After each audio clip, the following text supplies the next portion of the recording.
Bueno, llamó la atención la encuesta de Subán Córdoba, un hombre que todos respetamos en su trabajo, donde no aparece ya Milei ni Victoria Villarroel como las personas que más miden en el país, sino que aparecen otros dirigentes, y ya estamos en comunicación con Gustavo Córdoba. Buenos días, Córdoba, ¿qué tal? ¿Cómo le va? Placer, ¿cómo andamos? Bien, muy bien, muy bien. Esto, ustedes ya venían más o menos por este rumbo, ¿no? Decía, Milei ya había aparecido con un poquito más de imagen negativa que positiva en la anterior muestra, ¿puede ser?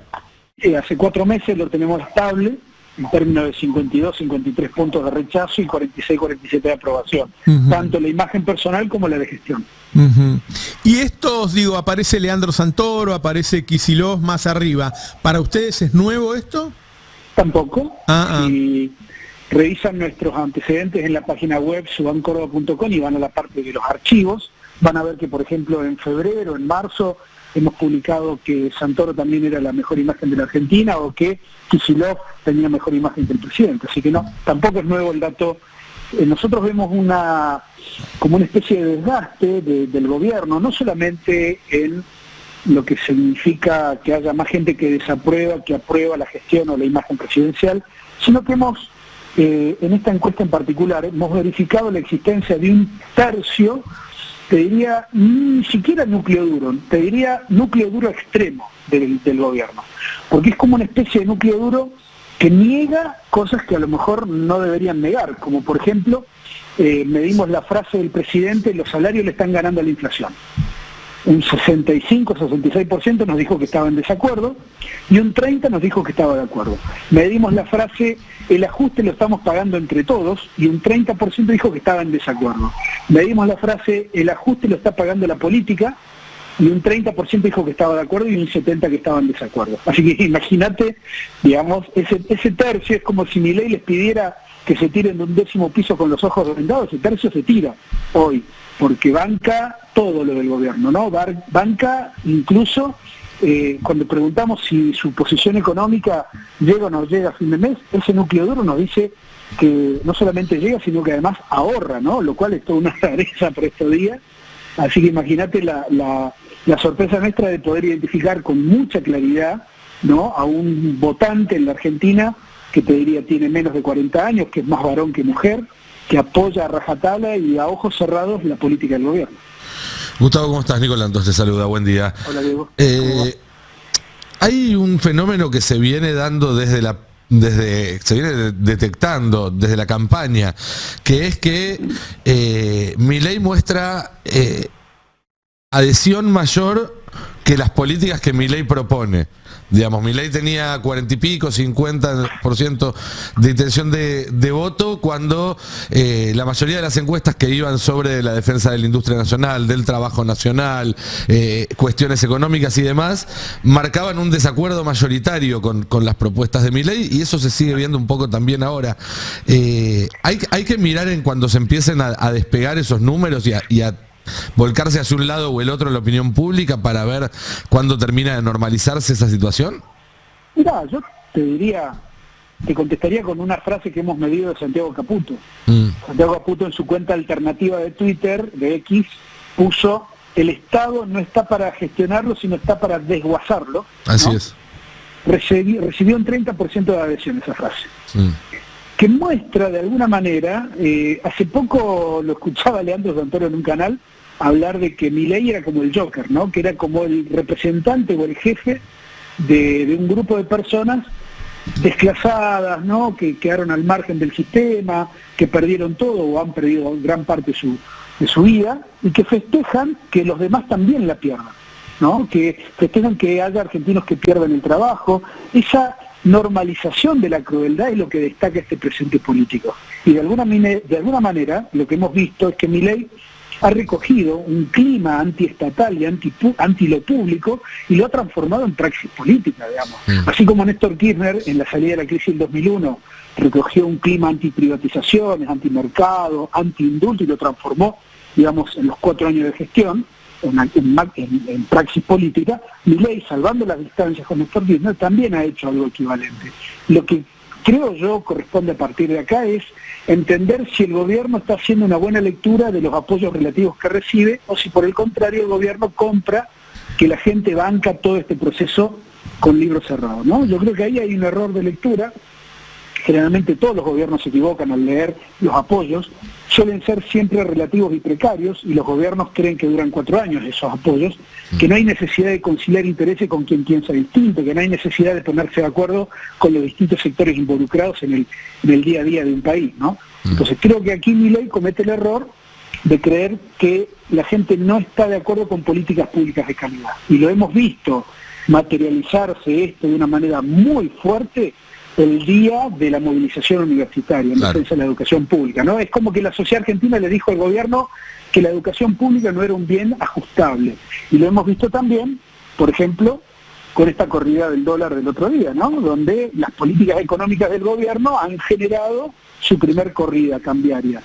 Ahí el gobierno le echó la culpa al fondo, le echó la culpa al kirchnerismo, le echó la culpa, no sé, al clima, a la sequía o a la lluvia, pero la verdad es que estamos viendo por primera vez que la gente está valorando de manera negativa cierta mala praxis, ¿no? Porque si vemos, por ejemplo, el tema del gas, que es, me parece, lo más actual y lo más flagrante, ¿no? Por el clima frío que tenemos en la Argentina. El gobierno cerró la posibilidad de que Vaca Muerta tuviese una obra, el gasoducto, así es, crítica, ¿no? Y se ahorró 50 millones de dólares.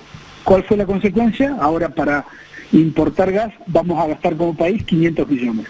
Digo, eso con la nuestra, ¿no? Bueno. Como les gusta decir a ellos. Entonces, esa mala praxis también me parece que ayuda a disociar la valoración de Milei como una especie de rockstar mundial versus la realidad que tiene que gestionar todos los días. Y hablando de mala praxis, y no te pregunto por números porque obviamente es algo muy reciente, pero sí en función de tu capacidad analítica y tu percepción, esta noticia que publicamos acá en el Destape, que se conoció por una investigación de Ari Lijalad respecto a la retención de 5.000 toneladas de comida, ¿puede ser algo que impacte en esta idea de mala praxis?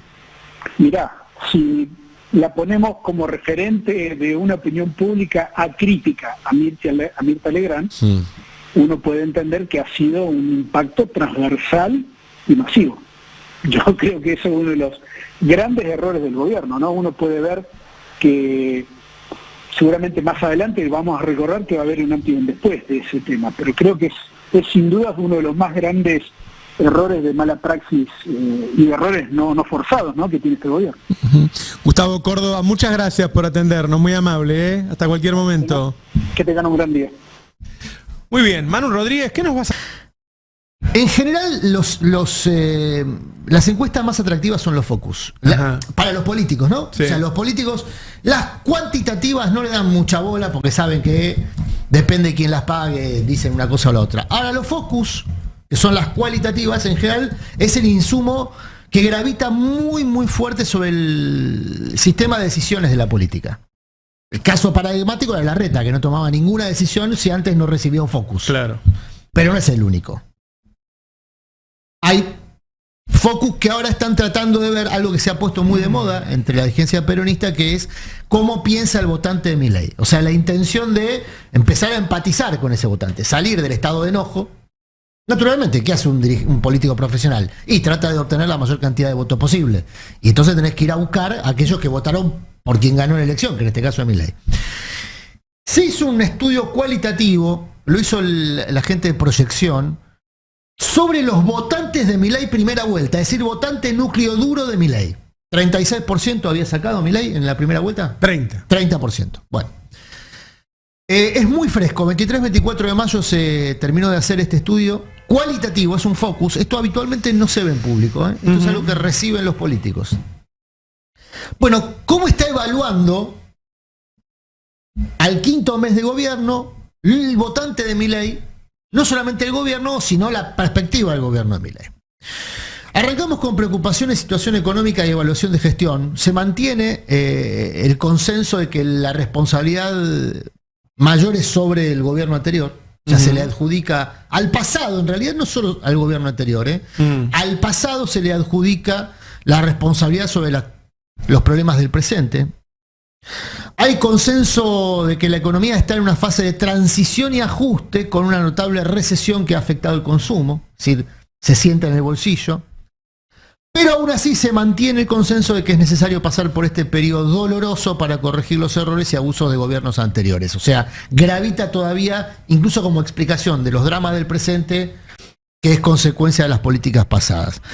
Las principales preocupaciones, inseguridad e inflación, la calidad de la salud y la educación siguen siendo los temas más preocupantes. El aumento de las prepagas, esto es una novedad, es de ahora. Los colegios y las tarifas son las preocupaciones más inmediatas. Esta me interesó particularmente para analizarla. El estado de ánimo del votante de Milei, núcleo duro, del 30%, oscila entre el agotamiento y el suicidio. Y la esperanza, no. La esperanza. Todavía no. Entre el agotamiento y la esperanza, el votante núcleo duro de Milei. Dicen que su límite de tolerancia al ajuste está cerca de ser alcanzado. Ajá. Así que está empezando a exigir resultados. El nuestro también. Hacen malabares. Los focus group con vos darían cualquier otra cosa. No, ¿te imaginas si le preguntan a Navarro? No convocarían porque es bastante previsible, me parece, pero a nosotros no nos convocarían. Pero digo, hacen malabares para llegar al fin de mes y por esa razón están empezando a llegar al límite, al agotamiento. Bueno, ese es el deadline del gobierno de Milei. Si su núcleo duro llega al agotamiento y el sistema de poder le saca el banquito, como estamos viendo, empezando por Macri, se agota la experiencia de Milei. Por eso el plebiscito puede ser una forma de ganar un poquito de aire en este estado de cosas. En línea con eso, ya muchos consultores, investigadores de opinión pública advierten que a lo que era la preocupación mayoritaria por la inflación hasta hace algunos meses, ahora aparecen el desempleo y el salario, claro, empardándole o ganándole, es decir, a la gente le empieza a preocupar más no tener trabajo o que el sueldo no le alcance que la inflación en sí misma. Ahora, esta encuesta, insisto, está hecha por la gente de Proyección, está distribuida entre sectores del peronismo. ¿Y por qué es importante? Porque si sigue habiendo un enojo muy marcado con el pasado es la fisonomía que tenía la dirigencia política del peronismo nacional popular progresista hasta las elecciones de noviembre del año pasado, hay que empezar a confrontar con nuevos rostros, con nuevas propuestas, nuevas canciones, dijo alguien. Nuevas canciones. Bueno,